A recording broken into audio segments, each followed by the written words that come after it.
পৃথিবীর যত মানুষ আগমন করেছে, কোনো মানুষই আসমানকে সৃষ্টি করেনি।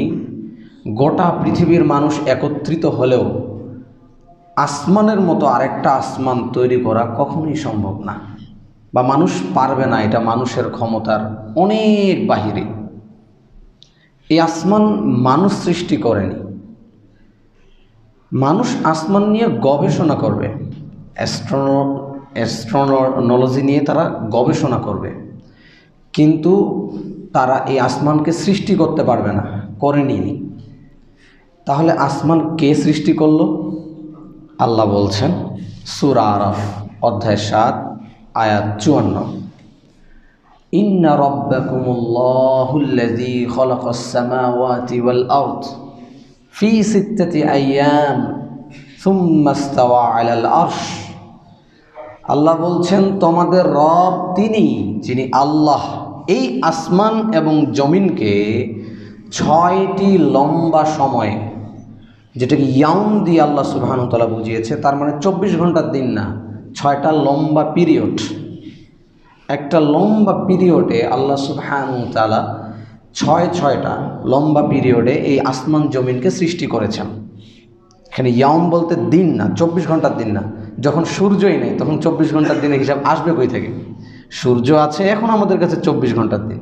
তো যখন সূর্যই সৃষ্টি করেননি, বিগ ব্যাং হলো মনে করেন, তারপরে ছোট ছোট নেবুলাগুলো এক জায়গায় হচ্ছে, এই সময় তো আর সূর্য নাই, 24 ঘন্টার দিন না, এটা 6টা লম্বা পিরিয়ড।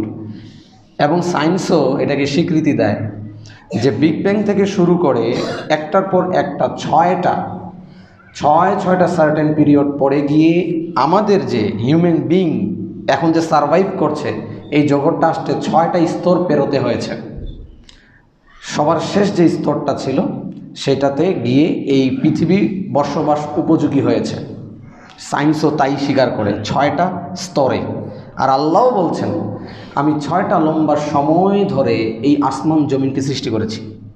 এরপরে তিনি আরশে, তিনি যেভাবে তাকে আরশে মানায় সেভাবে তিনি তার জায়গায় অবস্থান করছেন। আবারও আল্লাহ সুবহানাহু ওয়া তাআলা বলছেন সূরা সাজদা অধ্যায় 32 আয়াত 4, আল্লাহুল্লাযী খালাকাস সামাওয়াতি ওয়াল আরদ ওয়া মা বাইনাহুমা ফি সিত্তাতি আইয়াম সুম্মা ইসতাওয়া আলাল আরশ। আল্লাহ আসমান জমিন এবং এর মাঝখানে।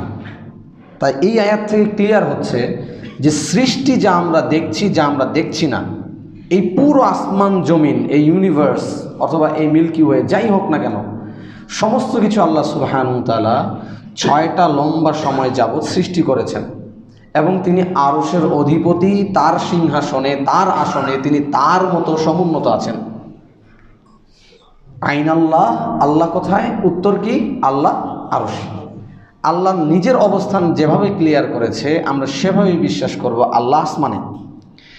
আমি অন্ধকার রাতে কি করছি, দরজা জানলা লাগিয়ে কি করছি, আমার স্ত্রী না জানুক, পিতামাতা না জানুক, গাছে, বাড়ির পাশে যে একটা গাছে পাখি বসে আছে সেও না জানুক, কেউই জানে না আমি কি করেছি রাতে। তো আমি এই গোপনে, অন্ধকারে, গোপন যে পাপে লিপ্ত হলাম, অথবা অন্ধকারে গোপনে আমি আল্লাহর ইবাদতে নিজেকে নিযুক্ত করলাম, সেটা নেগেটিভ পজিটিভ যেটাই হোক না কেন, আমি যেটাই করি না কেন, এই বিষয় সম্পর্কে আল্লাহকে অবগত হওয়ার জন্য আল্লাহকে আপনার আমার সাথে থাকতে হবে না। আল্লাহ ওই আসমান, অর্থাৎ আসমানের উপরে আরশে থেকেই তার ক্ষমতা হচ্ছে আমি অন্ধকার রাতে কি করছি, পাথরের ভিতরে ঢুকে কি করছি, পাতালের ভিতরে কি করছি, অথবা সমুদ্রের মধ্যে লঞ্চ ডুবে যাওয়ার পরে ওই যে যাত্রীরা যারা এখন হাবুডুবু খাচ্ছে জীবন এবং মৃত্যুর মাঝখানে, তারাও যখন আল্লাহকে ডাকছে, কেউ না শুনুক, পৃথিবীর কোনো মিডিয়াতে প্রচার হোক আর না হোক, আল্লাহ সুবহানাহু ওয়া তাআলার কাছে এর প্রচার হয়ে গেছে, তিনি সেখান থেকে দেখছেন। এটার জন্য আল্লাহকে সেখানে উপস্থিত থাকতে হবে না, সর্বত্র থাকতে হবে না। মানুষের ক্ষেত্রেই লাগে না, মানুষের ক্ষেত্রেই লাগে না। আপনার প্রতিষ্ঠান, দোকানে কি চলছে রাইট নাও, কি হচ্ছে, আপনার একটা সিসিটিভি ক্যামেরা লাগানো আছে এখানে। আপনি বাসা থেকে শুয়ে শুয়ে লেপের নিচ থেকে দেখতে পারবেন আপনার প্রতিষ্ঠানে কি চলছে। মানুষের যদি এই ক্ষমতা থাকে যে একটা বিষয় অবজার্ভ করার জন্য ওইখানে থাকতে হয় না, সে নিজের জায়গা থেকেই করতে পারছে টেকনোলজির মাধ্যম দিয়ে। তো মানুষের যদি এই ক্ষমতা থাকে, তো আল্লাহ সুবহানাহু ওয়া তাআলা বান্দার খোঁজ খবর রাখার জন্য বান্দার সাথে থাকতে হবে? তার কি এই ক্ষমতা নাই যে আরশ থেকে তিনি বান্দার সকল বিষয় সম্পর্কে অবগত আছেন? বান্দা পাপ করলেও আল্লাহ জানেন, পৃথিবীর কেউ জানুক আর না জানুক, বান্দা যদি গোপনে আল্লাহকে ডাকেন, মনে মনেও যদি আল্লাহকে স্মরণ করে, সেটা পর্যন্ত আল্লাহ সুবহানাহু ওয়া তাআলা জেনে নেন। সুবহানাল্লাহ, কোনোটাই বাদ যাবে না, কোনোটাই না। ছোট্ট জিকিরও আল্লাহ সুবহানাহু ওয়া তাআলা শুনবেন, আমার অন্তর কি পরিকল্পনা করছেন সেটাও আল্লাহ জানবেন। এটা আল্লাহর পাওয়ার, এটা তার ক্ষমতা। সম্মানিত মুসলিয়ান একরাম, আল্লাহ তাআলা আসমান সৃষ্টি করলেন, জমিন সৃষ্টি করলেন, এর মাঝখানে যা কিছু আছে সব কিছু সৃষ্টি করলেন। কার জন্য করলেন? পারপোজটা কি? কি জন্য তিনি এগুলো সৃষ্টি করলেন? আল্লাহ উত্তর দিচ্ছেন সূরাতুল বাকারা অধ্যায় 2 আয়াত 29 এবং 30। আল্লাহ সুবহানাহু ওয়া তাআলা বলছেন যে আমি এই সমস্ত কিছু সৃষ্টি করেছি তোমাদের জন্য। খালাকালাকুম, তোমাদের জন্য। তোমরা যারা আছো না, আমি আল্লাহ সুবহানাহু ওয়া তাআলা তোমাদের জন্য এই আসমান এবং জমিনকে সৃষ্টি করেছি। খালাকালাকুম মা ফিস সামাওয়াতি ওয়াল আরদ, খালাকালাকুম মা ফিল আরদ, এই জমিনের মধ্যে যা কিছু রয়েছে আমি তোমাদের জন্য সৃষ্টি করেছি। এটা আল্লাহ সুবহানাহু ওয়া তাআলা আমাদেরকে বলছেন। তার মানে ওই আসমান আল্লাহর, কিন্তু সৃষ্টি আমার জন্য। আমার খেদমত করবে আসমান। আকাশের যে মেঘ, এটা আমার খেদমত করবে। ওই গাছপালা, আল্লাহ মালিক, কিন্তু ওই গাছপালা আমার খেদমত করবে, আমার খাবারের যোগান দিবে। আমার গৃহপালিত পশু, সেটা আমার সেবার জন্য নিয়োজিত আছে। সেটাকে আমি আল্লাহর সন্তুষ্টির জন্য যেমন জবাই করব, নিজের ক্ষুধা নিবারণের জন্য জবাই করব। এটা আল্লাহ আমার সেবার জন্য নিয়োজিত করেছেন। সব কিছু, ওই সমুদ্র পর্যন্ত আল্লাহ আমাদের জন্য সৃষ্টি করেছেন। ওই সমুদ্রে, ওই ওশানে, ওখান থেকে যে সিংহভাগ অক্সিজেন সাপ্লাই হয়, সেটা আল্লাহ আমাদের জন্যই করেছেন। তাহলে সব কিছু আমাদের খেদমতে নিয়োজিত। আল্লাহ সৃষ্টি করেছেন আমাদের জন্য। 30 নম্বর আয়াত আল্লাহ সুবহানাহু ওয়া তাআলা ফেরেশতাদেরকে বলছেন, ওয়াইয ক্বালা রাব্বুকা লিল মালায়েকা, স্মরণ করো যখন তোমার রব ফেরেশতাদেরকে বললেন, ইন্নী জাইলুন ফিল আরদি খলিফা, আমি আরদে, পৃথিবীতে খলিফা নিযুক্ত করতে চাই। এই খলিফাকে আপনাদের এক শ্রেণীর ইসলামিক দল বলছে মানুষ মাত্রই তো খলিফা, রাষ্ট্রনায়ক হতে হবে, তাছাড়া কোনো পথ ঘাট নাই। জান্নাত পেতে হলে অবশ্যই আপনাকে রাষ্ট্রে ইসলাম প্রতিষ্ঠা করতে হবে। এই জন্য আপনাদের করণীয় কি? আমরা হব নেতা, আপনারা আমাদেরকে দিবেন ভোট, বিনিময়ে পাবেন জান্নাত, বিনিময়ে পাবেন জান্নাত। একটা কথা মনে রাখবেন, ইলেকশন আসবে মানে আমরা যেহেতু 90-95 মুসলিম কান্ট্রি, তো আমাদের একটি সেন্টিমেন্ট কাজ করে না, রিলিজিয়ন নিয়ে, ধর্ম নিয়ে। সবাই ধর্মের কথা বলবে, সেকুলার দল হোক আর ইসলাম মানে কথিত ইসলামিক, সো-কল্ড ইসলামিক দল হোক, যেটাই হোক না কেন, আপনার মানে ইসলাম নিয়ে তারা এটা একটা কাজ করবে যাতে মুসলমানরা তাদেরকে ভোট দেয়, সে যেই দল হোক না কেন। কিন্তু মনে রাখবেন, কোশ্চিনকালও ইসলামের নাম দিয়ে হোক আর গায়রে ইসলামের নাম দিয়ে হোক, কোশ্চিনকালও এরা ইসলামের কোনো উপকার করতে পারবে না। আর আপনারা যদি বাঁচতে চান, যেই দুর্নীতি, কারাপশন, যেই আপনার সোনার বাংলাকে যে লুটে খাওয়ার যে একটা বিজনেস, দেশ বিক্রি করে খাওয়ার বিজনেস, জনগণের টাকা আত্মসাৎ করে নিজের আত্ম উন্নয়নের বিজনেস, গণতন্ত্রের নাম দিয়ে দলীয় তন্ত্রের যে একটা বাংলাদেশে একটা চক্রান্ত চলছে একটার পর একটা, এই গোলামি থেকে আমাদেরকে বের হতে হবে। আমাদের মাথায় যদি গোলামি থাকে যে আমি গোলাম হয়ে থাকবো, একজন হবে প্রভু, ওকে আবার সরাবো, আরেকজনকে বানাবো প্রভু, তাহলে আজীবন আমাদেরকে গোলাম থাকতে হবে। মানুষ হয়ে মানুষের গোলাম, আমাদেরকে হতে হবে মানুষ হয়ে সেরফ আর সেরফ আল্লাহর গোলাম। আর সেটার জন্য আমাদের খেলাফত চাই, গণতন্ত্র না। মান্থলি তাহরিক জানুয়ারির সংখ্যাতে আমার একটা আর্টিকেল আছে 25 নম্বর পৃষ্ঠাতে। আমি ওইখানে ইন্টারফেথ ডায়ালগ নিয়ে কথা লিখেছি যে আধুনিক একটা সেকুলারিজম আমাদের আলেমদের মাধ্যম দিয়ে প্রতিষ্ঠা হচ্ছে, মিডল ইস্টে হচ্ছে, আমাদের এইখানেও হচ্ছে। সেখানে একটা বিষয় নিয়ে এসেছি, র্যান্ড কর্পোরেশন।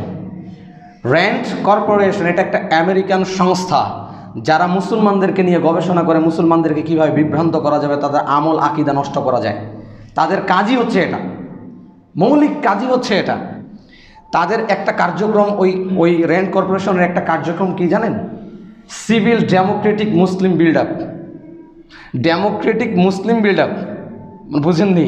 আপনি মুসলিম কিন্তু গণতান্ত্রিক মুসলিম, আর আপনি মুসলিম গণতান্ত্রিক মুসলিম হন, এটা তারা চায়। তারা চায় আপনি মডারেট মুসলিম হন, তারা চায় আপনি লিবারেল হন, এগুলো নিয়ে তারা কাজ করে। তার মানে আমেরিকা চাচ্ছে মুসলমান যেন কোনোভাবেই খেলাফতের কথা না বলে। কারণ আমরা দেখেছি যতদিন খেলাফত ছিল আমরা মুসলমানদেরকে অ্যাটাক করলেও সর্বশেষ পরিণতি আমাদের ক্রুসেডে আমরা আমাদের জায়গা সম্পত্তি সব হারাইছি, সালাউদ্দিন আইয়ুবির সময়, তাই না? এরপর থেকে ইহুদি খ্রিস্টান ইহুদি হচ্ছে যাযাবর জাতি, আর খ্রিস্টান একদম অন্ধকারে পতিত হওয়া একটা জাতি মাত্র। রম ধ্বংস হয়ে গেল, তারপর থেকে তো তাদের ডার্ক এজ, অন্ধকার যুগ শুরু। এখনও তারা অন্ধকারে আছে, আমি বিলিভ করি। যতই উন্নতি হোক না কেন অন্ধকারের মধ্যেই আছে। কেন? আবুল হাকাম দুনিয়ার এমন কোনো জ্ঞান ছিল না যা তার ছিল না। সে ছিল আবুল হাকাম, জ্ঞানীর পিতা।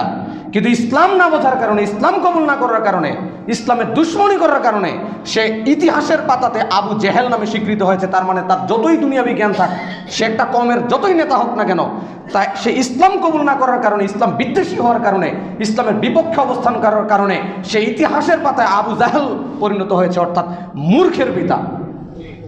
আজকে যে কান্ট্রি, যেই নেতা, যেই মানুষ, যেই জাতি, যেই কম যতই দুনিয়াবি জ্ঞান হাসিল করুক, উন্নতির চরম শিখায় চলে যাক না কেন, যতক্ষণ না ইসলাম গ্রহণ করছে, যতক্ষণ না ইসলামের পক্ষে আসছে, যতদিন তারা ইসলামের বিপক্ষে থাকবে, ইসলামের শত্রু হয়ে থাকবে, ইসলাম বিদ্বেষী হয়ে থাকবে, তারা দুনিয়ার সকল যদি টেকনোলজি যদি নিজের করে নেয়, গোটা পৃথিবী যদি তারা শাসন করে, এরপরেও তারা তাদের অন্ধকার যুগেই আছে, তারা মূর্খ হয়ে আছে। প্রিয় উপস্থিতি, আপনি নিজেকে কেন মূর্খ রাখছেন? আপনি যদি বের হতে না পারেন, তারা চায় খিলাফত যেন, আমার মুসলিমরা যেন খিলাফতের স্বপ্ন না দেখে। কেন? যতদিন খিলাফত ছিল ইহুদিরা ছিল যাযাবর জাতি, জায়গা পেত না। আব্দুল হামিদের কাছে এসে জায়গা চেয়েছে, আমাদেরকে জেরুজালেমে একটু থাকতে দেন, দেওয়া হয়নি তাকে। খ্রিস্টানরা ততদিন পর্যন্ত মাথা উঠিয়ে বাঁচতে পারেনি যতদিন খেলাফত ছিল। যেদিন থেকে খেলাফত ধ্বংস হয়েছে, 57টি মুসলিম রাষ্ট্র ভেঙে বিখণ্ডিত হয়ে গিয়েছে, ডিভাইড অ্যান্ড রুল, সেদিন থেকে আমরা গোলাম। আর আমাদের এই গোলামির এই নাকে দড়িটা তারা গণতন্ত্রের মাধ্যম দিয়ে আমাদের মধ্যে রেখেছে। আর আজকে মুসলিমরা বুঝতে শিখেছে আধুনিক যুগে যে গণতন্ত্রই হচ্ছে গোটা পৃথিবীতে মেসাকার করার জন্য দায়ী। গোটা পৃথিবীতে যত জুলুম হয় এর 95 থেকে 97% দায়ী শুধুমাত্র গণতন্ত্র। প্রত্যেকটা দেশে অরাজকতা, প্রত্যেকটা দেশে শান্তি কায়েমের নাম দিয়ে মানুষ হত্যা, পৃথিবীর কতগুলো মুসলিম দেশে এগুলো চলছে। সব কিছুর পিছনে রয়েছে এই গণতন্ত্রের মেসাকার। এটা এখনকার সচেতন নাগরিক বুঝতে পারবে, তাই তারা ওইখানে আলেমদেরকে ঢুকিয়ে আপনাদেরকে ডেমোক্রেটিক বানাতে যায়। যেমন আমি দেখলাম জাতীয়তাবাদী ওলামা পরিষদ। আরে বাবা, জাতীয়তাবাদী তো ইসলাম না, তুমি ওলামা ঢুকালে কই থেকে? বোঝাতে পারিনি। ওলামা পরিষদ আসলো কই থেকে? তারপরে এক্সিলেন্ট নামের একটা কোম্পানি ছিল, আমার কাছে দাওয়াত দিয়েছিল যে আসেন আমাদের বিজনেসে।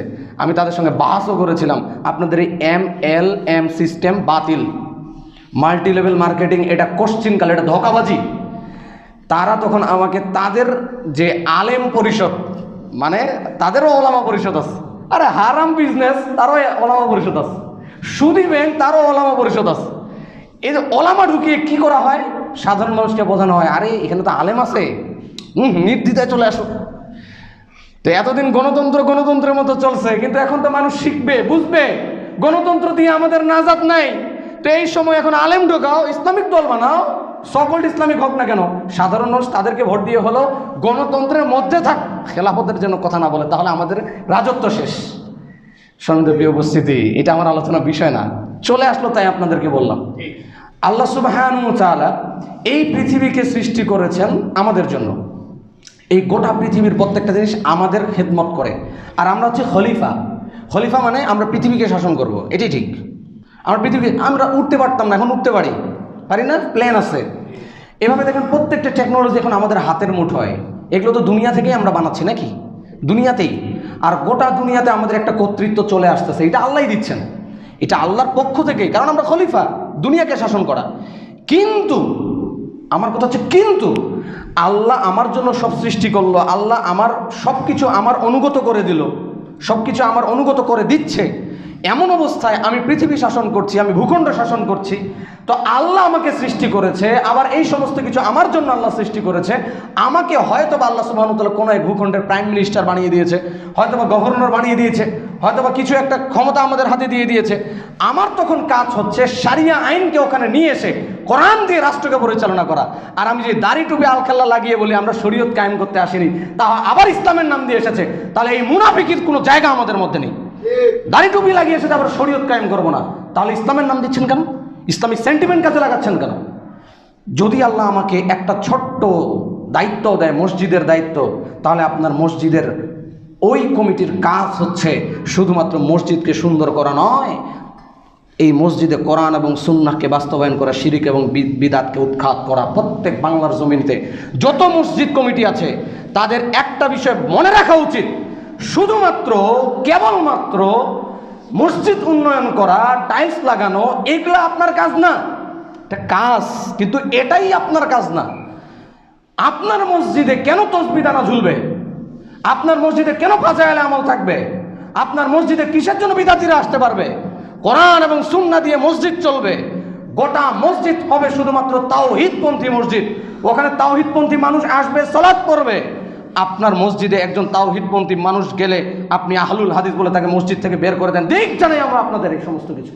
এজন্য মসজিদ নয়, মসজিদ আল্লাহর ঘর। এখানে আল্লাহর প্রত্যেকটা বান্দা আসবে, কোরআন সুন্নাহ দিয়ে ওই মসজিদ চলমান হবে। এই জন্যই তো আপনার দায়িত্ব। আপনি কমিটি হয়ে উল্টা কাজ করবেন কেন? ঠিক তেমনিভাবে যেখানেই দায়িত্বে থাকেন না কেন, বাড়িতে দায়িত্ব থাকেন, শুধুমাত্র স্ত্রী পুত্র সন্তানকে আয় রোজগার করে নিয়ে এসে খাওয়ানোই আপনার কাজ। আপনি ওখানে খলিফা, তাদেরকে কোরআন সুন্নাহ মেনে আপনার পরিবারকে চালাতে হবে, এটা আপনার দায়িত্ব। স্ত্রী সালাত পড়বে, তাহলে তোমার হাতে ভাত খাবো, নাহলে তোমার ভাত খাবো না আমি। আলটিমেটাম, সালাত না পড়লে তোমার সাথে সংসারও আমি না করতে আগ্রহ করব না। আমার এমন ভারত্বপূর্ণ পুরুষ হতে হবে। যেখানেই থাকেন না কেন, যেই স্তরে থাকেন না কেন, যেখানেই আপনি নেতা, সেখানেই আপনাকে কোরআন সুন্নাহ প্রতিষ্ঠা করতে হবে। এইভাবেই আপনার বৃহত্তম খেলাফত কায়েম হবে, একটা একটা একটা করে গিয়ে ওই জায়গায় কায়েম হবে। এটাই হচ্ছে ইসলামী শাসন অর্থাৎ খিলাফত নিয়ে আসার রাসূল সাল্লাল্লাহু আলাইহি সাল্লামের নববী পদ্ধতি। আগে নিজেকে সংস্কার করা, পরিবারকে, আহালকে, যেখানে যেখানে দায়িত্বে আছে সেখানে কোরআন সুন্নাহ প্রতিষ্ঠা করা। তখন এইটা যখন রাষ্ট্রে যাবে তখন সেটা ফলপ্রসূ হবে এবং তখন কোরআন সুন্নাহকে কেউ ভুল বুঝবে না। আর কালকে আপনি ধোঁকাবাজি করে সেখানে গেলেন আর যদি বলেন যে কাল থেকে এই হুদুদ কায়েম হবে, এই কায়েম হবে, সেই কায়েম হবে, মানুষ তো আপনাকে ভুল বুঝবে। উল্টা তখন ইসলামকে অপমানিত করা হবে, ইসলামকে ফ্যাসিস্ট বলা হবে, ইসলামের উপর ট্যাগ লাগানো হবে। যাবতীয় খারাপ কাজগুলো তখন বলা হবে যে ইসলাম করছে, অথচ না, আপনাদের এই উদ্দেশ্য হয়তো ভালোই ছিল। প্রিয় উপস্থিতি, এটাই বলছিলাম যে যখন আল্লাহ আমাকে যেখানে দায়িত্ব দিয়েছে আমি ওখানে কোরআন দিয়ে সেটাকে পরিচালনা করার চেষ্টা করব। তাহলে আমরা বুঝলাম আসমান জমিন আল্লাহ সৃষ্টি করেছেন, আমাদের জন্য সৃষ্টি করেছেন। আমরা এই আসমান জমিনের কর্তৃত্ব আল্লাহ আমাদেরকে দিয়েছেন। আমি যেখানে দায়িত্বে থাকি না কেন আমাকে আল্লাহর সেই বিধান অর্থাৎ কোরআন দিয়ে সেটাকে পরিচালনা করতে হবে নিজেকে, এবং যেখানে আমি দায়িত্বশীল ওই বিষয়টাকে পুরোটাই আমাকে কোরআন দিয়ে চালাতে হবে। এতটুকু আমরা বুঝছি। এবার আসি, আল্লাহ যে আমাদেরকে এই ফ্যাসিলিটিসগুলো দিলেন, আল্লাহ যে আমাদেরকে ছোট্ট থেকে আমাদেরকে বড় করলেন, এত নিয়ামত দিয়ে পরিপূর্ণ করে দিলেন। কুল্লাউ কানাল বাহরু মিদাদান লিকালিমাতি রাব্বি লানাফিদাল বাহর ক্বাবলা আন তানফাদা কালিমাতু রাব্বি ওয়ালাউ জিনা বিমিসলিহি মাদাদা। গোটা পৃথিবীর গাছগুলোকে যদি আপনি কলম বানিয়ে দেন, কতগুলো গাছ আছে আপনি ভাবতে পারেন? এই গোটা পৃথিবীতে কত গাছ। আমি যখন ওই শিক্ষা সফরে গিয়েছি রাঙামাটিতে, আমরা তো এইভাবে অনেক গাছ দেখছি, কি যখন রাঙামাটিতে আমি যখন শিক্ষা সফরে গেছি, যখন আমাদের লঞ্চ চলতেছিল নদীর বুক চিরে, তখন আমি পাহাড়গুলো দেখছিলাম। পাহাড় মানে পুরো গাছ দিয়ে পরিপূর্ণ, কত গাছ সেখানে আছে। আর ওগুলো থেকে কিন্তু আমাদের সিংহভাগ খাদ্যের কিন্তু সাপ্লাই ওই দিক থেকে আসে। আমরা জানি অথবা না জানতে পারি, পাহাড়ি অঞ্চল থেকে আমাদের অসংখ্য খাবার কিন্তু আমাদের সাপ্লাই দেওয়া হয়। সমতল ভূমিতে আলাদা চাষ, ওখানে আলাদা চাষ, ওই খাবারগুলো আমাদের ওখান থেকে আসে।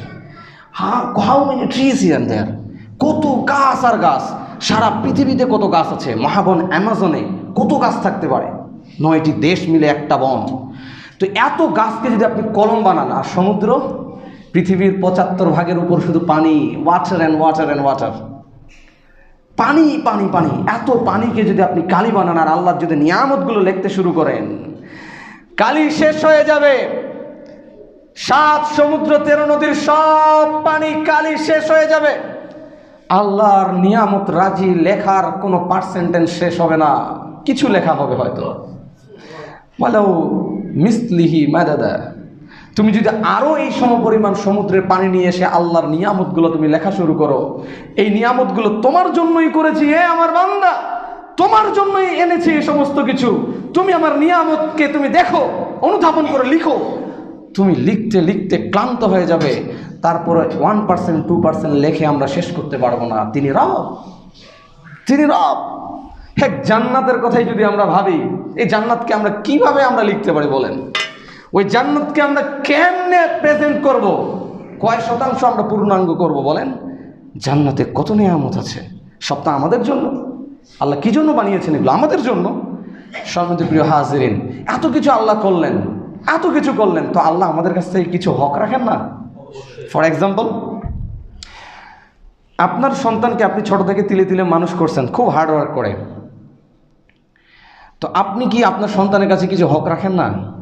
যে আমার সন্তান যখন বড় হবে, আমি অসুস্থ হলে আমার সন্তান আমাকে দেখবে, আমি যখন শেষ বয়সে তখন আমার সন্তান আমার খোঁজ খবর নেবে, আমাকে তখন আমার সন্তান দেখে শুনে রাখবে। এটা কি একটা পিতার হক না? এটা হক, এটা তো দয়া না, এটা হক। হ্যাঁ, আরেকজনের সন্তান এসে যদি আপনার দেখাশোনা করে বা আপনার খোঁজ খবর নেই, এটা দয়া, মানবতা। কিন্তু আমার পিতার আমি খেদমত করব, এটা আমার পিতার হক, এটা আমাকে দিতে হবে, না হলে আল্লাহর কাছে এর জবাব দিয়ে দিতে হবে। ইভেন আল্লাহ রাসূল সাল্লাল্লাহু আলাইহি সাল্লাম বলছেন, লা ইয়াদখুলুল জান্নাতা আবাদা, ওই মানুষ জান্নাতেই যাবে না।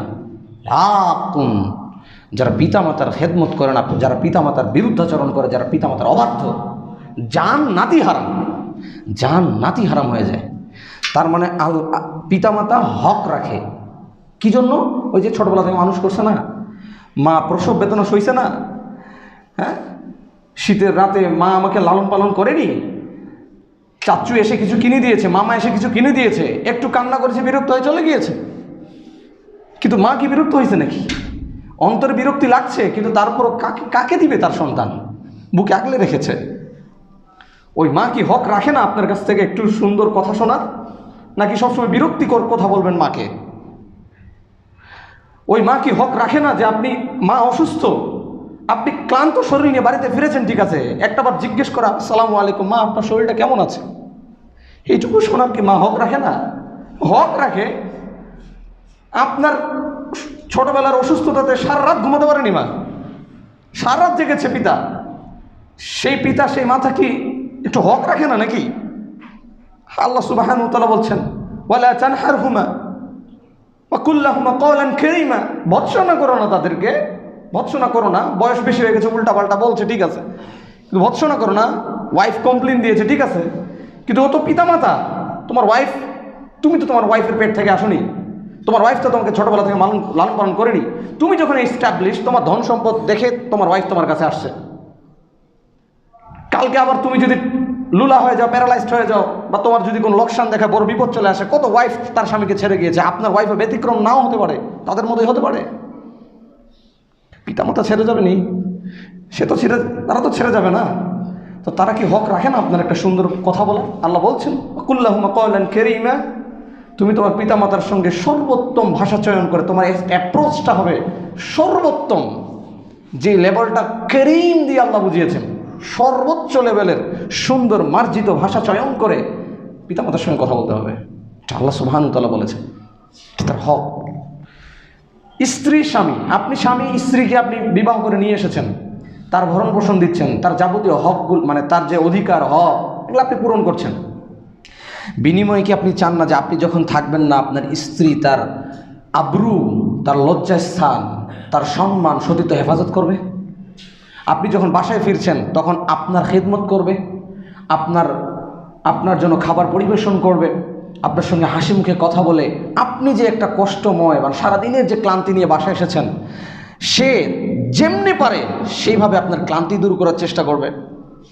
নাকি ভাত রান্না করেছি এই যে নেন খান চলে যান, যাই ঘুমান, আপনি আপনার ওর মতো? এটা না তো, কিছু তো হক আপনার আছে স্ত্রীর প্রতি, যে স্ত্রী সেটাকে আপনি দেবে। আপনি পরিবারের বাইরে এসে আপনি একজন অনার, একটা প্রতিষ্ঠানের অনার, তো আপনি কিছু এমপ্লয়ার রেখেছেন, কর্মচারী রেখেছেন, তো আপনি তাকে দিন শেষে টাকা দিবেন, মাস শেষে আপনি কিছু স্যালারি দিবেন, তো আপনি কি হক রাখেন না যে সে আপনার কাজটা প্রপারলি করে দিবে? তো হক না করলে আল্লাহর কাছে জবাব দিয়ে দিতে হবে তাকে। আলা কুল্লুকুম রাইন ওয়া কুল্লুকুম মাসউলুন আন রাইয়াতিহি। আপনি কোথাও কাজ করছেন, যদি ফাঁকিবাজি করে যান, শুধুমাত্র ফাঁকিবাজি করে যান, আপনি মনে করেছেন যে মালিক জানলো না তাই আপনি বেঁচে যাবেন না, আল্লাহকে জবাব দিয়ে দিতে হবে, কারণ আপনি তার হক পূরণ করেননি, টাকা ঠিকই নিয়েছেন। তো দুনিয়াতে এই লেনদেন, হক কিছু দিব আর তার বিনিময়ে কিছু হক পাবো, এটা দুনিয়াতেই তো আমরা স্বাভাবিকভাবে আমাদের জীবনে নিয়ে নিয়েছি। তো আল্লাহ আমাদের জন্য গোটা দুনিয়াকে সাজালেন, তো আল্লাহ আমাদের কাছে কিছু হক রাখেন না? সিম্পল কি হক রাখে? সিম্পল দুইটা বিষয়। মুআজ রাদিয়াল্লাহু আনহু রাসূলুল্লাহ সাল্লাল্লাহু আলাইহি ওয়াসাল্লামের পিছনে বসে আছেন, উফাইর নামক গাধার মধ্যে, মানে গাধার পিঠে আল্লাহ রাসূলুল্লাহ সাল্লাল্লাহু আলাইহি ওয়াসাল্লাম সামনে বসে আছেন, মুআজ পিছনে বসে আছেন। সহিহ বুখারী 2856 নম্বর হাদিস। রাসূলুল্লাহ সাল্লাল্লাহু আলাইহি ওয়াসাল্লাম বলছেন, ইয়া মুআজ হাল তাদরি হাক্কুল্লাহি আলাল ইবাদ। ও মুআজ, তুমি কি জানো যে বান্দার কাছে আল্লাহ কিছু হক রাখেন, যেটা বান্দাকে আদায় করে দিতে হবে আল্লাহকে? এই সম্পর্কে কি তোমার কোনো নলেজ আছে? তোমার কোনো ইলম আছে? তোমার কি জানা আছে? মুআজ বলছে, কুলতুল্লাহু ওয়া রাসূলুহু আ'লাম। আমি বললাম যে না, আল্লাহ এবং আল্লাহ রাসূল সাল্লাল্লাহু আলাইহি ওয়াসাল্লাম ভালো জানেন, আমার এই সম্পর্কে কোনো জ্ঞান নেই, কোনো ইলম নেই। আল্লাহ রাসূল সাল্লাল্লাহু আলাইহি ওয়াসাল্লাম বলছেন, ওকে ফাইন, আমি বলছি তোমাকে যে আল্লাহ বান্দার কাছে কি হক রাখে যেটা বান্দাকে আদায় করতে হবে। আল্লাহ রাসূল সাল্লাল্লাহু আলাইহি ওয়াসাল্লাম তখন উত্তর দিচ্ছেন, ফাইন্না হাক্কুল্লাহি আলাল ইবাদ আন ইয়াবুদুহু। বান্দার কাছে আল্লাহ হক রাখে যে যেই রব তাকে সৃষ্টি করলেন শুক্রবিন্দু থেকে, যেই রব তাকে সৃষ্টি করলেন এত সুন্দর করে, আল্লাহ সুবহানাহু ওয়া তাআলা বলছেন, ইয়া আইয়ুহাল ইনসানু মা গাররাকা বিরাব্বিকাল কারীম। ও মানুষ, শুধু মুসলিম না, ইনসান শব্দ নিয়ে এসেছে আল্লাহ সুবহানাহু ওয়া তাআলা। ভাষা চয়ন দেখেন, কারণ মুসলমানদেরকে শুধু আল্লাহ সৃষ্টি করে নিত, ইহুদি খ্রিস্টান অন্যান্য যে নন মুসলিমরা রয়েছে, অন্যান্য ধর্মের যারা অনুসারীরা রয়েছে, তাদের সবাইকে আল্লাহ সুবহানাহু ওয়া তাআলা মেনশন করছে এখানে, ইয়া আইয়ুহাল ইনস, সম্মানিত বলেছে। আল্লাহ সম্মান দিচ্ছে, আল্লাহ সম্মান দিচ্ছে তার নবীকে ডাকার সময়, ইয়া আইয়ুহান নবী। আল্লাহ মানুষ জাতিকে সম্মান দিচ্ছে, ইয়া আইয়ুহাল ইনসানু মা গাররাকা বিরাব্বিকাল কারীম। ও মানুষ জাতি, তোমাকে ডাকছি, শোনো, তুমি যেই ধর্মের হও, তুমি যেই ফ্যামিলির হও, তুমি যেই সোসাইটির হও, যেখানেই বিলং করো না কেন, তোমার ক্রিয়েটর আমি, তোমাকে আমি সৃষ্টি করেছি। আমি আমার মেসেজটা কোরআনের মাধ্যম দিয়ে তোমার কাছে পাঠাচ্ছি যে কিসে তোমাকে তোমার রব সম্পর্কে গাফেল করলো। তুমি তোমার রবকেই চিনতে পারো না, তুমি মনে করছো একটা মূর্তির সামনে মাথা নত করবে, এটা আমার রব। তুমি তোমার রবকেই চিনলা না, এখনো চিনলা না তোমার রবকে। তুমি মনে করছো যে জিসাস ক্রাইস্ট যে ঝুলে আছে ওখানে, সে আমার রব। সাপকে তুমি রব বানিয়ে দাও, তুমি গাছপালাকে রব বানিয়ে দাও, তুমি কবরের সামনে মাথা নত করে তাকে রব বানিয়ে দিয়েছো। তুমি তো আমাকে চিন্তা করবে না, ইয়া কেন আবুদু ইয়া কেন সাইন, ওখানে কেন, ওই জায়গায় কেন? তোমার রব তোমাকে বিধান দিয়েছে না, তো তোমার রবের বিধান নাই কেন? তুমি কোন বিধান দিয়ে চলো? ডেমোক্রেসি, সেকুলারিজম, ন্যাশনালিজম, এগুলো তোমার বিধান? কোরআন তোমার জন্য বিধান ছিল। আমি তোমার রব, তুমি আমাকে ভুললে কেন? কি সে তোমাকে গাফেল করলো? কি সে তোমাকে আমার বিধান থেকে বিচ্যুত করলো? অথচ তুমি দেখো না, আমি তোমাকে সুন্দর করেছি। আল্লাযী খালাকাকা ফাসাওয়া কাফাদালাক, আমি তোমাকে সৃষ্টি করেছি, তোমাকে সুন্দর গঠনে সৃষ্টি করেছি, দেন তোমাকে ভারসাম্যপূর্ণ করেছি সুন্দরভাবে। আই সূরাতিন মা শাআ রাক্কাবা, কি সুন্দর একখানা চেহারা দিয়েছে আল্লাহ। কোনোদিনও দেখেন নিজের চেহারাটাকে সুন্দর বলে আলহামদুলিল্লাহ বলে প্রশংসা করা হয় আল্লাহ? কি সুন্দর করে আল্লাহ আপনাকে সৃষ্টি করেছে। আপনার রং কালো দেখে আপনি অসন্তুষ্ট কি? আপনার হাইট কম দেখে আপনি অসন্তুষ্ট কি? আপনি ফ্যাট বেশি, ফ্যাট এই জন্য কি আপনি অসন্তুষ্ট? নো, আল্লাহই তো করেছেন না? আপনাকে তো আল্লাহ সৃষ্টি করেছেন, আল্লাহ সম্মান দিচ্ছেন। আল্লাহ আমাদের পিতা আদম আলাইহিস সালামকে যখন সৃষ্টি করেছেন, তখন আদমকে তিনি নিজ হাতে সৃষ্টি করেছেন। সুবহানাল্লাহ। সূরা সাদ 38 নম্বর সূরার 75 নম্বর আয়াতে আল্লাহ সুবহানাহু ওয়া তাআলা বলছেন, ইয়া ইবলিস মা মানাকা আন তাসজুদা লিমা খালাকতু বিয়াদাইয়া। ও ইবলিস, তোমাকে কিসে বাধা দিল যে তুমি সিজদা করলে না যাকে আমি নিজ হাতে সৃষ্টি করেছি? সুবহানাল্লাহ। আসমান জমিন সৃষ্টি করার সময় আল্লাহ সুবহানাহু ওয়া তাআলা এই কথা বলেননি যে আমি নিজ হাতে সৃষ্টি করেছি? এত কিছু ক্রিয়েশন, অগণিত, 18,000 না, 18,000 বলে আল্লাহ সুবহানাহু ওয়া তাআলা সৃষ্টিকে একদম তলানিতে ফেলে দিয়েছে মানুষ। 18,000 মাখলুকাত, 18,000 মানে নাউযুবিল্লাহ মিন যালিক। শেষ করা যাবে না আল্লাহর সৃষ্টি এবং নিয়ামত লেখা, আর বলছে 18,000 মাখলুকাত। প্রসিদ্ধ বয়ান করলেই হুজুর আগে এটা বলবে 18,000 মাখলুকাত আল্লাহ সৃষ্টি করেছে। সম্মানিত প্রিয় হাজরিন, আল্লাহ সুবহানাহু ওয়া তাআলা বলছেন আমি এই সমস্ত কিছু সৃষ্টি করেছি, আমি নিজ হাতে করেছি। এটা আমি বলিনি কুন হও ফায়াকুন, হয়ে গেছে গা। আমি আদমের ক্ষেত্রেও তো করতে পারতাম, কুন আদম হও, আদম কি হতো না? না, আমি নিজ হাতে সৃষ্টি করেছি। হাত দিয়েই করেছেন, কুদরতি হাত না।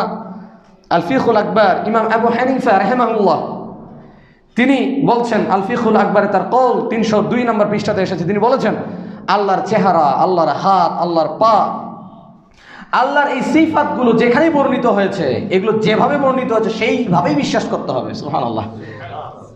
আহলুল হাদিসের মানহাজ বা আকীদার সাথে সম্পূর্ণ মিল ইমাম আবু হানিফার, তার অনুসারীদের মিল নাই। আশাআরী মাতুরিদি তাদের কোনো মিল নেই। তারা কুদরতি হাত পা, আল্লাহ নিরাকার, কুদরতি হাত পা। অথচ ইমাম আবু হানিফা বলেছেন এই কুদরতি কথাটাই ভুল, চলবে না। আল্লাহর হাত আছে, ইয়েস, কেমন? লাইসা কামিসলিহি শাইউন ওয়া হুয়াস সামিউল বাসীর। তিনি দেখেন, তিনি শোনেন, কিন্তু তার মতো দেখেন, তার মতো শোনেন, তার মতো দেখেন, তার মতো শোনেন, তিনি তার মতো। প্রিয় হাজরিন, আল্লাহ সুবহানাহু ওয়া তাআলা আদমকে সম্মানিত করেছেন। আপনাকে দুনিয়াতে কে অপমানিত করলো, কে লাঞ্ছিত করলো, কে গালি দিল, কে গীবত করলো, এগুলা ভেবে আপনি কষ্ট পান? অনেকে আছে সুইসাইড করে, অনেকে আছে ঘুমের ওষুধ খেয়ে নেয়, নিজের ক্ষতি করে। কে আপনাকে ইগনোর করলো, কে আপনাকে অ্যাভয়েড করে চললো, কে আপনাকে দুইটা খারাপ কথা বলল, কে আপনাকে গালি দিল, কে আপনাকে অপমানিত করলো, লাঞ্ছিত করলো, কে আপনাকে দুইটা কথা শোনালো, আর আপনি মন খারাপ করলেন? আপনার ভ্যালু নাই, আমি ভ্যালুলেস, পৃথিবীতে আমি একা, আমার কেউই নাই, অসহায়। আপনার স্ট্যাটাস এখন ফেসবুকে যাচ্ছে, আমার দুনিয়াতে কেউ নাই, আমাকে ভালোবাসার একটা মানুষও নাই। আপনি কতটা সম্মানিত দেখেন, আপনাকে বললাম তো এতক্ষণ যাব, ওই রব তো আপনাকে ভালোবাসেন না? এটা এনাফ না? তিনি আপনাকে সম্মান দিয়ে ইয়া আইয়ুহাল ইনসান বলছে, এটা কি সম্মান না? তিনি ডাকছেন তো রব, তার দিকে। তুমি কার দিকে আছো? এরা তো তোমাকে অপমানিত করবেই, তো মানুষ, মানুষ মানুষকে অপমানিত করবে, স্বামী স্ত্রীকে, স্ত্রী স্বামীকে অপমানিত করবে, সম্মান দেওয়া বোঝে না তো? যতদিন আপনি প্রোডাক্টিভ ততদিন আপনাকে মূল্যায়ন করা হবে, এটা পৃথিবীর নিয়ম। আপনি যখন প্রোডাক্টিভ না, তখন মানুষ আপনাকে মূল্যায়ন করবে না, ভ্যালুলেস। পৃথিবী থেকে চলে গেলেন তো কয়েক সপ্তাহ পর আপনাকে মানুষ ভুলেও যাবে। এটা দুনিয়ার কঠিন নিয়ম, এটা দুনিয়ার খুব কঠিন নিয়ম। তো দুনিয়াকে যখন আপনি চাইবেন, দুনিয়ার মানুষের কাছে সম্মান চাইবেন, দুনিয়ার ভালোবাসা চাইবেন, তখন সামান্য আঘাত আসলো আপনি ভেঙে চুরে চুরমার হয়ে যাবেন। এই জন্য কত বড় ফিল্ম স্টাররা পর্যন্ত আত্মহত্যা করে। ওয়াই? তার কি সুনামের কম ছিল নাকি? না। কিন্তু দুনিয়ার পিছনে ছুটেছে না, দুনিয়াতে তাকে আঘাত করবেই। আর যখনই আঘাত করবে সে তখন আর এই পৃথিবীতেই সার্ভাইভ করবে, এটা তার জন্য কঠিন মনে হবে। যদি মরতে পারতাম, মরলে মনে শান্তি পাইতাম। এটা দুনিয়া আপনাকে ফেরত দিবে। আপনি দুনিয়াকে যত কাছে টানবেন, দুনিয়া আপনাকে এইভাবে ফেরত দিবে। আর আপনার সমস্ত কাজ কর্ম, ভালোবাসা, গুরুত্ব যদি ওই আসমানের অধিপতি আর সে আসিমের অধিপতির সাথে যদি কানেক্ট করে নেন, দুনিয়া আপনাকে কি বললো, কে ভ্যালু দিল, ভ্যালুলেস করলো, আপনার কিচ্ছু যায় আসবে না। আপনি একটা প্রশান্তিময় পবিত্র জীবন যাপন করতে পারবেন ইনশাআল্লাহ। আপনার জীবনটা কানেক্ট করেন রবের সাথে, এটাই বলার জন্য এসেছি। এটাই হাক্কুল ইবাদ বলার সময় হবে না মনে হয়, পরবর্তীতে যদি আসা হয় তাহলে ওটা বলবো। তাহলে আমরা হাক্কুল্লাটাই কমপ্লিট করে নিয়ে আমরা সময়ের মধ্যে শেষ করার চেষ্টা করবো ইনশাআল্লাহ। আমাকে তাহলে রবের সাথে কানেক্ট হতে হবে, এটাই আল্লাহ রাসূল সাল্লাল্লাহু আলাইহি ওয়াসাল্লাম বলছেন।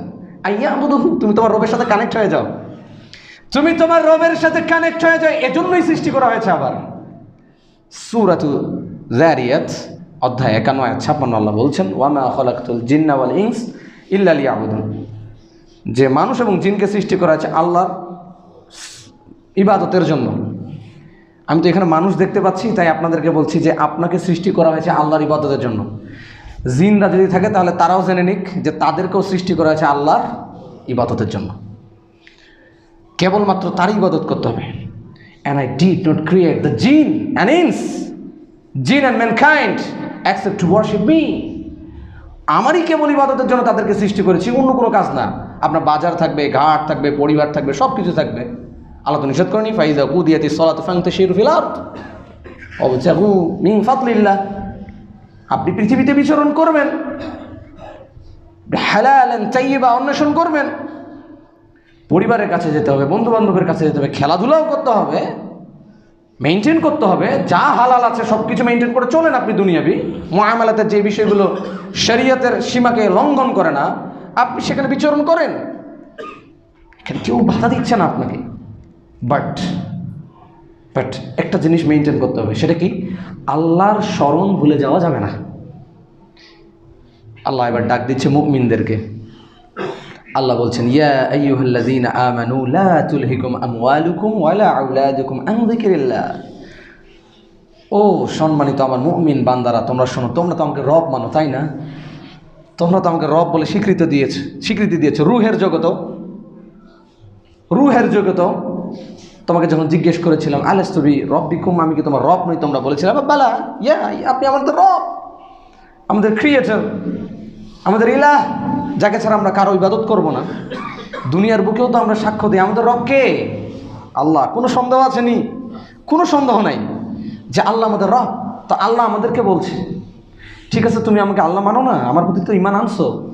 লা তুলহিকুম আমওয়ালুকুম ওয়ালা আওলাদ, তোমার পরিবার, তোমার বন্ধু বান্ধব, তোমার ব্যবসা বাণিজ্য, তোমার ক্ষেত খামার, তোমার টাকা, ধন সম্পদ, তোমার মামলা মোকদ্দমা, বিয়ের আয়োজন, যাবতীয় অকেশন, যাবতীয় ব্যস্ততা আমাকে যেন না ভুলিয়ে দেয়। সুখে দুঃখে, প্রফুল্লতায় কষ্টে, যে কোনো সময়, যে কোনো সিচুয়েশন, আমার স্মরণ যেন তোমাকে না ভুলিয়ে দেয়। শীত কতটা পড়েছে সেটা দেখার বিষয় না। আস-সালাতু খায়রুম মিনান নাওম। শীতকে অ্যাভয়েড করে আমাকে গিয়ে আল্লাহকে সিজদা করতে হবে। আল্লাহকে ভুলে যাওয়া যাবে না। আমি বিবাহ করতে গিয়েছি, আমি বর, আমি যেমন জানবো যে এই আসনটা আমার জন্য বানানো হয়েছে একদম স্পেশালি, সেখানে আমি বসবো এবং আমার এখানে বিয়ে পড়ানো হবে। আপনি এটা জানেন, এটা বুঝছেন। ইন দ্য মিন টাইম আজান দিয়েছে, আপনাকে এখন জেনে নিতে হবে যে আমার এই শ্বশুরবাড়ি এলাকার মসজিদ কোন দিকে, আমি সলাতে যাব। আপনার বরের বেশেই আপনাকে সলাতে যেতে হবে। আল্লাহকে ভুলে গেলে চলবে না। আল্লাহকে ভুলে গেলে চলবে না। কোনো সিচুয়েশন মানে না সলাৎ, কোনো প্রবলেম বোঝে না সলাৎ। আপনি অজ্ঞান যদি না হয়ে যান, পাগল যদি না হয়ে যান, আপনার সেন্স যদি থাকে, আনকনসিয়াসনেস যদি হয়ে যান, সেটা ভিন্ন ব্যাপার। আপনি যদি জীবিত থাকেন, আপনি যদি একজন নর্মাল মানুষ হন, হিউম্যান বডি হন, আপনার যদি বডি ঠিক থাকে, আপনি অসুস্থ হন, যাই হন না কেন, সলাৎ কোনো মাফ নাই।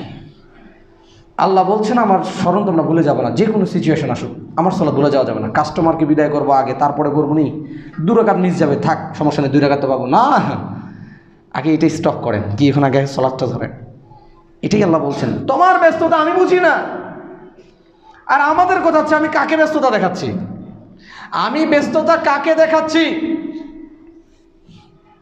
দুনিয়াতেই আমরা যে মানুষটাকে গুরুত্ব দেই, সেই মানুষটা যদি বলে যে তুমি এইটার সময় এখানে উপস্থিত থাকবে, আমি নতুন কথা জব নিব, তো আমার সেখানে কি ভাইবা দিতে হবে। আপনি বাংলাদেশের আরেক মাথায় রয়েছেন, টাইমলি পৌঁছেন না মনে হয়, জব এক্সামের জন্য টাইমলি পৌঁছান না, এক জেলা থেকে আরেক জেলা পৌঁছাতেই হবে টাইমলি, টাইমের আগে। তো দুনিয়ার এই সকল আহ্বান আমরা যেভাবে গুরুত্ব দেই, আল্লাহ যে আমাকে ডাকছেন এটার কেন গুরুত্ব দিচ্ছি না? তার মানে আমরা ব্যস্ততা কাকে দেখাচ্ছি? হাউ ডেয়ারি, আমরা আল্লাহকে ভয় দেখে মানে ব্যস্ততা দেখাচ্ছি। ব্যস্ততাটা আমাদের আল্লাহকে দেখানো হচ্ছে। আমি আল্লাহকে ব্যস্ততা দেখাচ্ছি যে আমি এখন খেলছি, আমি এখন গেমিং করছি, আমি এখন ফেসবুকিং করছি, ইউটিউবিং করছি, আমি এখন পড়ালেখা করছি, আমি এখন প্রতিষ্ঠানে। আসর জোহর কোথায় চলে গেল কোনো দেখার বিষয় নাই। আমরা সকল ব্যস্ততা দেখালাম শুধুমাত্র আল্লাহকে, আর আল্লাহ বলছে তুমি তোমার ব্যস্ততা দিয়ে আমাকে ভুলে যাও না। তাহলে আমরা আল্লাহর কই প্রকৃত বান্দা হলাম? আমার দুইজন বন্ধু আছে, ফর এক্সাম্পল দুইজন বন্ধু আছে, আমার বিপদে আপদে এক বন্ধুকে ফোন দিলাম, মনে করেন বন্ধু আমি তো বিপদে পড়ছি বা আমার এই সমস্যা, তুমি এখন একটু আসো। সে বলছে বন্ধু আমি তো এই ব্যস্ততায় আছি, আমি আসবো, অমুক সময় আসবো। সে আসবে না এটা না, সে আসবে, কিন্তু তার সুবিধা মতো সময় আসবে। আপনি আরেক বন্ধুকে ফোন দিলেন, আমি সমস্যা, বিপদে পড়ছি, আসতে পারবি? বলছে আচ্ছা ঠিক আছে, এক্ষুনি অপেক্ষা কর, কই আছিস, আমি আসতেছি। ও কিন্তু ব্যস্ত ছিল, এমন না যে ও ফ্রি মানুষ, ও ব্যস্ত ছিল, কিন্তু ও বুঝতেছে যে আমার ব্যস্ততার চাইতে এটা আমি ম্যানেজ করতে পারবো, আমি এটা ম্যানেজ করতে পারবো। কিন্তু ও যে বিপদে পড়ছে, ও যে আমাকে ডাকছে, আমাকে যেতে হবে, আমার বন্ধু হয়, আমার বন্ধু, আমাকে যেতে হবে। ও সব কিছুকে ম্যানেজ করে চলে গেছে, ম্যানেজ করে সে চলে গিয়েছে। তাহলে প্রকৃত বন্ধুকে যে ম্যানেজ করে চলে আসলো, সেই হচ্ছে প্রকৃত বন্ধু। এটা প্রত্যেক সচেতন মানুষ এটাই স্বীকৃতি দিবে, প্রকৃত বন্ধু সেই যে ব্যস্ততা অ্যাভয়েড করে চলে এসেছে। এবার আপনি ভাবেন, হাইয়া আলাস সালাহ, সালাতের দিকে আসো, হাইয়া আলাল ফালাহ, কল্যাণের দিকে আসো, এটাই কল্যাণ। তুমি যেটা করছো ওটা কল্যাণ না, ওটার চাইতে এটা বেটার। হয়তোবা তোমার 2 টাকা বেশি লাভ হবে, ঠিক আছে বুঝলাম, কিন্তু তুমি এইখানে আসলে পরবর্তীতে আমি সেটা 10 টাকাও করে দিতে পারি। এটা আমি জানি, আমি রব তোমার, আমি আমার কাছ থেকে রিজিক যায়। তুমি আসো আগে সলাতে, তুমি মনে করছো ওটা কল্যাণ যে সলাতে একটু পড়ে যাব, নো, এটা ভুল হচ্ছে তোমার, এখানে আগে আসো। এটাই হচ্ছে হাইয়া আলাল ফালাহ, কল্যাণের দিকে আসো, চলে আসতে হবে। এখন যে সমস্ত কিছু অ্যাভয়েড করে এই সলাতকে, আজানটাকে মূল্যায়ন করে মসজিদে এসে তার এই শিরকে মাথাটাকে এই মাটির সাথে লুটিয়ে দিয়ে বলবে সুবহান রাব্বিয়াল আলা, আমার সব কাজের উপরে আপনার প্রশংসা, আলা আপনি হচ্ছেন সর্বোচ্চ সম্মানিত, আপনারই প্রশংসা সবার আগে থাক, আমি সব ছেড়ে দিয়ে এসেছি, আল্লাহু আকবার। এই যে স্যালেন্ডার, আপনি বড়, আমার কাজটা বড় ছিল না, আল্লাহু আকবার, স্যালেন্ডার আমি, আপনি বড়। প্রকৃত আল্লাহর বান্দা হাইয়া আলাস সালাহ, সালাতের জন্য আসো। আল্লাহ আমি আসবো, ব্যস্ত আছি, কাপড় খারাপ, খেলছি, অনুষ্ঠানে আছি, মিটিংয়ে আছি, পড়ছি, ব্লা ব্লা ব্লা। আল্লাহ আমি আসবো কবে? জুম্মার দিনে আহমদ আলী জামে মসজিদে আমি আসবো তো, জুমার দিনে, শুক্রবারের দিনে, আমার সুবিধা মতো সময় আমি আল্লাহকে সময় দিব, আমার সুবিধা মতো সময় আমি আল্লাহকে সময় দিব। এখন রান্না বান্নাটা চলছে তো একটু পড়েই পড়বো, আমি পড়বো না এমন না, পড়বো। রান্না বান্না করতে করতে, এই করতে না করতে করতে আসর রাখতে হয়ে গেছে, এখন মাসালা নিতে আসছে, এখন কি আসর পড়া যাবে? 3টা বাজে গেছে, পড়া যাবে? আমার ওয়াক্ত শুরু হয়েছে আপনার 12টার পর থেকে, আপনি 3টার সময় এসে বলছেন এখন পড়া যাবে? কখন পড়ার দরকার ছিল? এটাই আমি আমার সুবিধা মতো সময় আল্লাহকে সময় দিব, তাহলে কি আমি আল্লাহর প্রকৃত বান্দা হতে পারলাম? অথচ আল্লাহ এর জন্যই আমাকে সৃষ্টি করেছে, এটা আল্লাহর হক, এটা আল্লাহকে দিতে হবে। আমার সন্তান গ্র্যাজুয়েট করছে, ডক্টরেট হোল্ডার হচ্ছে, আমার সন্তান MBBS করছে, আমার সন্তান ইঞ্জিনিয়ার হয়ে যাচ্ছে, আমার সন্তান ফরেনে গিয়ে পড়ালেখা করছে, স্কলারশিপ নিচ্ছে, সূরা ফাতিহা পড়তে পারে না, সূরা ফাতিহা জানে না, ইসলামের বেসিক নলেজ জানে না, অথচ সে অ্যাডভোকেট, বাংলাদেশের সংবিধানে সব কিছু যার মুখস্থ, সব বিচার সে করতে পারে, সব পারে। কত জ্ঞানের অধিকারী, বোঝে না শুধু সালাত, জানে না শুধু ইসলাম। গোটা বাংলাদেশ শাসন করছে নেতা, অথচ মসজিদে আসলে ওই যে ইমাম সাহেব আপনি সামনে যান। আরে তুমি দেশের ইমাম, তুমি মসজিদে আসে ইমাম হতে পারো না? আর কি নেতা, এগুলো নেতা হওয়ার যোগ্যতাই তো রাখে না। মসজিদে এসে যদি আপনার নেতৃত্ব না চলে, বাজারে আপনার নেতৃত্ব চলে। আরে মসজিদ উত্তম জায়গা, খায়রুল বাকাই আল মাসাজিদ ওয়া শাররুল বাকাই আসুক। বাজার হচ্ছে নিকৃষ্ট জায়গা, আর মসজিদ হচ্ছে সর্বশ্রেষ্ঠ জায়গা পৃথিবীর ধরনীতে, সর্বশ্রেষ্ঠ জায়গা। তোমার ওই নিকৃষ্ট জায়গায় নেতামি চলে, আর এই উৎকৃষ্ট জায়গাতে এসে, সর্বোত্তম জায়গাতে এসে তোমার নেতামি চলে না। তার মানে বোঝা যাচ্ছে তোমার এই নেতৃত্ব, তোমার এই গণতান্ত্রিক নেতৃত্ব কোশ্চিনকালে উত্তম নয়, এটা নিকৃষ্ট নেতৃত্ব।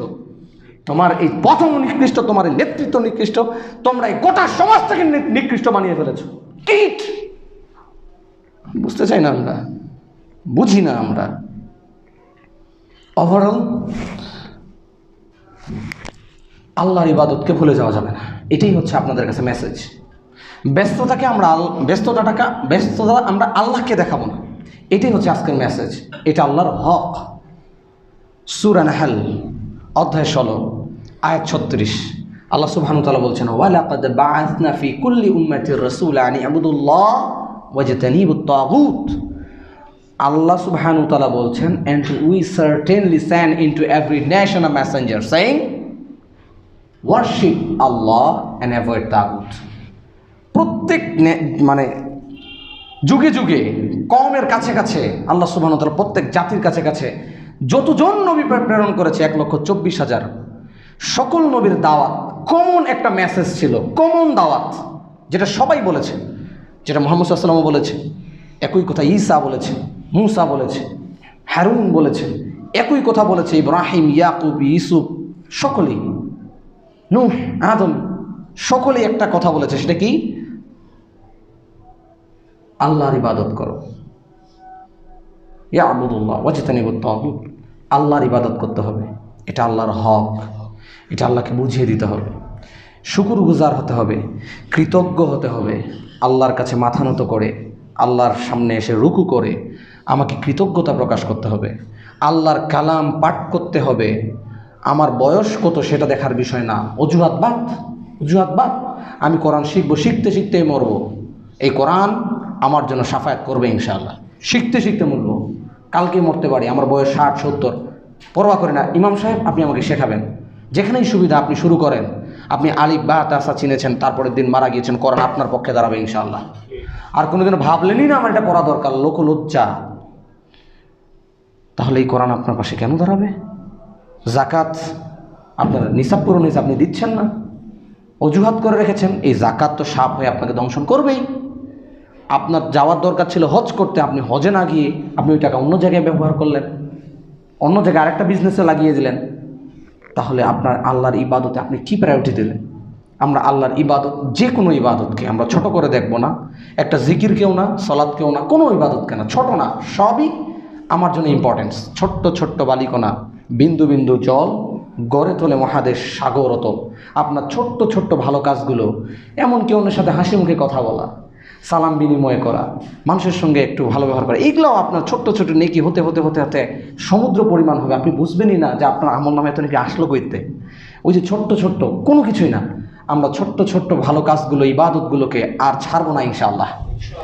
আরেকটা হচ্ছে আল্লাহ রাসূল সাল্লাল্লাহু আলাইহি ওয়াসাল্লাম বলছেন, আল্লাহর হক হচ্ছে আইয়াবুদুল্লাহ ওয়ালা তুশরিক বিহু শাইয়্যা, আল্লাহর সাথে তুমি শরীক করবে না কোনো কিছু। আপনারা শিরিক বোঝেন, শিরিক জানেন, আমি শিরিক নিয়ে আলোচনা করছি না। শিরিকের কিছু কিছু বিষয় আপনাদেরকে বলেই দিয়েছি। সবচেয়ে রাষ্ট্রীয়, সবচেয়ে বড় শিরিক হচ্ছে এটা, যেটার সঙ্গে আমাদের গোটা রাষ্ট্র জড়িয়ে আছে। শিরকের বিষয়টা না হয় রাখলাম, তবে মনে রাখবেন আল্লাহর ইবাদত করাটাই হচ্ছে আল্লাহর হক, আল্লাহকে দেওয়া। আর শিরিককে বর্জন করা, এই যে ওয়াজতানিবুত তাগুত, তাগুতকে বর্জন করা। তাগুত অর্থাৎ লা ইলাহা, অর্থাৎ যত কিছু ইলাহ ছিল এটাকে মুক্ত করে ইল্লাল্লাহ, আল্লাহকে জায়গা দিয়ে আল্লাহর ইবাদত করা, এটাই হচ্ছে আল্লাহর প্রাপ্য হক। এবং আল্লাহ এজন্যই আমাদেরকে সৃষ্টি করেছেন, এত কিছু এজন্যই আল্লাহর আয়োজন। ঠিক আছে, এটাই হচ্ছে হাক্কুল্লাহ, আল্লাহর হক, আল্লাহকে বুঝিয়ে দেওয়া। যদি এটা আমরা করতে পারি তাহলে আল্লাহ আমাদেরকে যেটা দিবেন সেটা হচ্ছে আমাদেরকে জাহান্নামের আগুন থেকে বাঁচিয়ে দিবেন, সুবহানাল্লাহ। আর জান্নাতের নিয়ামতে আমাদেরকে প্রবেশ করাবেন, সুবহানাল্লাহ। ওই জান্নাতে গিয়ে কোনো এক নির্মল প্রান্তে দাঁড়িয়ে আমরা আল্লাহকে দেখার মতো সৌভাগ্য অর্জন করবো ইনশাআল্লাহ। উজুহু ইয়াউমাইযিন নাযিরা ইলা রাব্বিহা নাযিরা, সেদিন কত মুখ হাস্যোজ্জ্বল হবে, তারা তার রবকে নিজ চোখে দেখবে, যে রবকে সারা জীবন না দেখে তার ইবাদত করেছে। আজকের এই দিনে এসে এতটা সফর পার করে মৃত্যু থেকে পুনরুত্থান, মিজান, হাশর, নাশর, ফুলসিরাত, কান্তরা, শেষ পর্যন্ত এত কিছু ক্ষত বিক্ষত এবং এত কষ্টের জার্নি শেষ করে জান্নাতে এসে সে তার রবকে দেখবে। এটাই তার ছিল পারপাস অফ লাইফ।